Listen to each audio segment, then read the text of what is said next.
Hello, ladies and gentlemen. Welcome back to another lesson. Today it is section 1.4, solve linear systems. But wait, we've already solved linear systems, but how are we doing it today? Well, we are doing it by elimination. So, what does elimination mean? Let's go to the next slide and we'll find out. Elimination is when you get rid of something, when you destroy it, when you make it equal to zero. So I have a very, very quick and easy experiment that I would like you guys to do with me, and that is, I have 4 different examples. What I need you to do is put a sign in between all of these different examples to make them equal to 0. So the first one is 5, blank 5 equals 0. What would you do? Good. Subtract. Right? And that's going to give me 0. Very good. Now, what about the next one? Negative 5, blank 5 is equal to 0. I have a negative and I have a positive. Now, if I put a minus, negative 5 minus 5 gives me negative 10. So that doesn't help. So instead, what do I have to do? I'm going to add. So negative 5 plus 5, that equals 0. Same with the next question. We have 5 and blank negative 5. Again, if I put a minus, a negative and a negative become positive, and then I get 10. So that's not going to work. Again, I'm going to add. And finally, with the last one, if I add these two together, I would get negative 10. So I'm going to subtract. Okay? So check this out. If the signs are the same, this had a positive and this was a positive, then we subtract. Think of it as a SSS. Signs are the same, you subtract. Okay? Same here. Signs are the same, so we're going to subtract. And the other ones, if the signs are different, like that and that, we're going to add. Okay? Signs are different, add. And that's going to be equal to 0. All right. So now that you have the basics down, let's go to the actual problems themselves. So I have this linear system, all right, and I need you guys to help me solve it. But what we're going to do is we're going to use elimination. So as you saw in the last video with substitution, we're still going to start the exact same way, and that is by labeling. So I'm going to label this 1 and 2. All right? Now, the whole point of elimination is we are trying to get rid of a variable. We're trying to destroy it, make it equal to 0. Now, let's think about what happened in the last examples. We had the exact same numbers, and all we had to do was add or subtract to make it equal to 0. So I'm going to take a look at these two equations over here, and I'm actually going to look at the variables. I need to get rid of one of them. So I'm going to look, I've got x, and I've got my y's. Now what's really interesting is in this situation, I look at the coefficient of x, so the number in front, and it's a 3. And in the second equation, I have a 3 in front of the x as well. So I have the exact same coefficient in front of the x for both of the equations. So what does that mean? That means I can get rid of it, just like how we saw in the last very easy example. So the way I'm going to do it, though, is basically I'm going to use old school math. And I'm going to put that line underneath just like that. And all I've got to do is subtract, because the signs are the same. I'm going to subtract the two equations. So I'm going to take equation 1, and I'm going to subtract equation 2. Just like that. And all that I'm going to do literally is subtract. So I'm going to go 3x minus 3x is 0. It's gone. All right, so we can write 0 just for the heck of it so that you guys can see it. But whatever, it's not really a big deal. Then 4y, negative 4y, minus 2y. So 4y minus 2y. Don't forget to wash your signs. Becomes negative 6. Y is equal to, and then negative 9 minus 27 is negative 36. So as you can see, we have gotten rid of the x value, and now we're just left with this negative 6y equals negative 36. So I'm just going to write it in a nice, neat way like that. And we're going to divide both by negative 6 on both sides, and y is equal to 6. Well done. Am I finished? That's right, I'm not, because I've got to still figure out what my x is. So what do? I take my y is equal to 6, and just like before, I'm going to sub y is equal to 6 into equation 1 or equation 2. Does it matter? No. So I'm just going to choose whichever one I want, and for now, I'm just going to do equation 1. Now I get 3x minus 4 times 6 is equal to negative 9. And I'm going to finish it up here. So I get 3x minus 24 is equal to negative 9. 3x is equal to negative 9 plus 24. 3x is equal to 15. X is equal to 5. Boom. All right. How do we know if we're correct? Well, we've got to check. So I'm going to just check. I'm just going to check by kind of using the numbers, and we're going to do it in our head. But if you need to do it by paper, that's fine. So let's take a look here. 3 times 5 is 15, minus 4 times 6, which is 24. 15 minus 24 is negative 9. Good. So the left side equals the right side for the first one. Let's check the second one. 3 times 5 is 15, plus 2 times 6, which is 12. 15 plus 12, 27. So we now are correct, and I'm going to write my answer in coordinate form. And that's it. Done. Okay? Let's check out another example. All right, so in this equation, we take a look and we can see that I have my x values lined up, my y values lined up, and I have my constants lined up. And it's really important that you make sure that you rearrange so that each one of your variables kind of line up with each other on the in the system. Now in the last example, we got rid of our x. This time I've made this example so that we can notice that with respect to our y values, the coefficients are the same. However, this time this is a positive and that's a negative. So what are we going to do? Well, the good news is that the coefficients are both the same already. So that's half the work already done. Step number 1, label. Good. Let's label them up, 1 and 2. And I'm going to start with looking. And again, like I said, the coefficients in front of the y are both the same. So let's go back to our old school math. And I always like to write down, right on the side, I like to write down what I'm doing. Equation 1 and equation 2. And what am I going to do with this one? Well, because the signs are different, we have to add.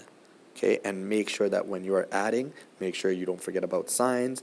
Make sure that you are watching your math properly. All right, so let's start. 6x plus 12x is 18x.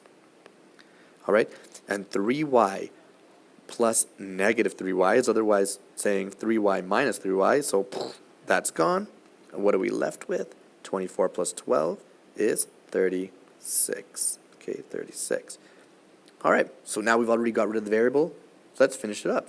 So I'm going to just divide both sides by 18, and x is equal to 2.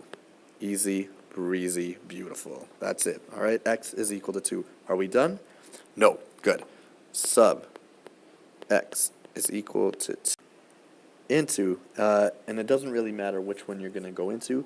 I'm going to choose 1 mainly because I already see that my y value is positive, just less work for me to do. But does it really matter? No, not at all. So plug it into equation 1. Oh, sorry. Write that down properly. Into equation 1. So now I have 6 times 2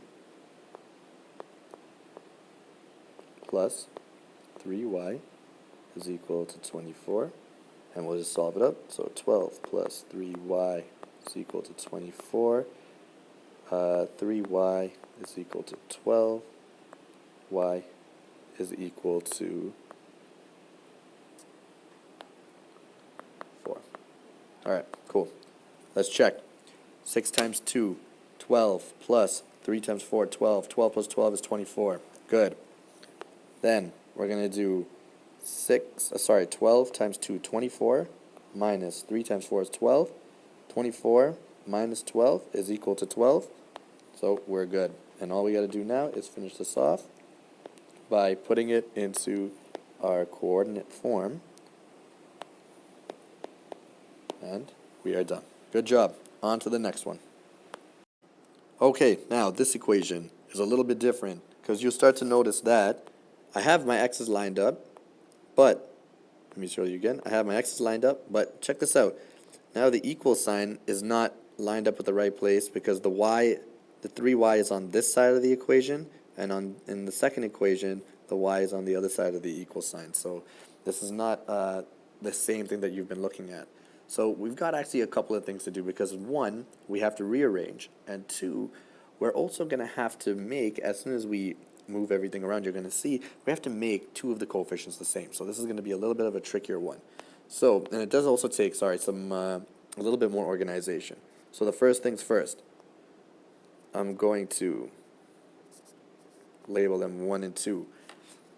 But I want to rearrange so that my equations look proper. And it is going to take a little bit more time to write these out, but it's important that you do it this way. I'm going to rearrange equation 2. And I'm just going to write it here, and I'm going to say it's going to be 8x, and we're going to just pull that y over. Minus y is equal to 1. That way it looks a little bit better. And I'm going to now rewrite both of them. Okay? And again, I'll just call them 1 and 2 once I've done that. So 3y equals 4, and 8x minus y is equal to 1. And again, I'm going to just label these again 1 and 2, just so that I'm going to stay in the same kind of mind frame, keep everything organized. All right, now, here's our problem. We've got these two numbers that are not the same. Neither are these two numbers the same. So we have to do something to make this work. Well, you guys have learned that so when you multiply an equation, as long as you multiply everything by the same number, nothing actually changes with respect to the graph. So what can we do? That means we can multiply one or both equations by some numbers in order to make the coefficients line up for one of the variables. I am going to look, and I don't care which way you do it, but I'm going to deal with let's do the x values. All right, I'm going to do the x values, and I've got an 8 here on the bottom, and I got a 4 here on the top. Now, is there something that I can multiply 4 by so that it could equal to 8? Yes, you got it. That's right. I'm going to multiply everything by 2. And I'm going to write it like this so that, again, we're organized. You can see everything. I'm going to put equation 1 times 2. All right? And now, because we're doing that, I'm just going to call it equation 3 because we've changed it a little bit. So just like that. And you can see how these things changed. So everything gets multiplied by 2. 2 times 4. So that's 8x. On the other side of the equal sign is equal to 8. All right. So now we've got those two coefficients the same of the same variable. So as soon as we do that, old school math time, draw that line. And it's going to be equation 2 subtract equation 3. Good. So remember, 8x minus 8x is gone. So now we got to be able to finish off the rest. And again, please guys, watch your sign. Minus y minus 6y. All right? Minus y minus 6y. So that gives us negative 7y is equal to 1 minus 8. And that gives me negative 7. So now I know y is equal to 1. All right, let's sub it in. Sub y is equal to 1 into And I can decide on whichever one I want to sub it into, but we always say to sub it into one of the original equations simply because you have not messed around with it. It is already given. So I'm going to go and I'm going to put it into equation 2. So now I've got 8x is equal to 1 plus 1. 8x is equal to 2x is equal to 1 over 4. And whenever this happens, you want to just make sure that you check to make sure that your answers are correct, because sometimes they can be off. And, you know, sometimes you get a whole number as an answer and then you get a fraction. You sometimes think, oh, did I make a mistake? So just check, make sure. So that's what I'm going to do. I'm actually going to check it all the way out this time to make sure that it's correct.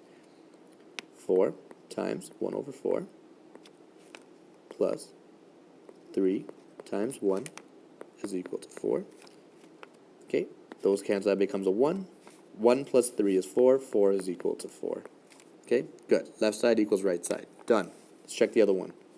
8 times 1 over 4 equals 1 plus 1. That becomes 2. And on the other side is 2. 2 equals 2. Bam. Left side equals right side. We are good to go. All right. I think we've got one more example, so let's get to it. This is a beautiful example. Word problems. I love word problems. They are my favorite. Isn't it yours? Well, if it's not, it's all good because I'm going to help you out. So, Clarice works at a shoe store. Nike Dunks cost $120 and Jordans cost $180.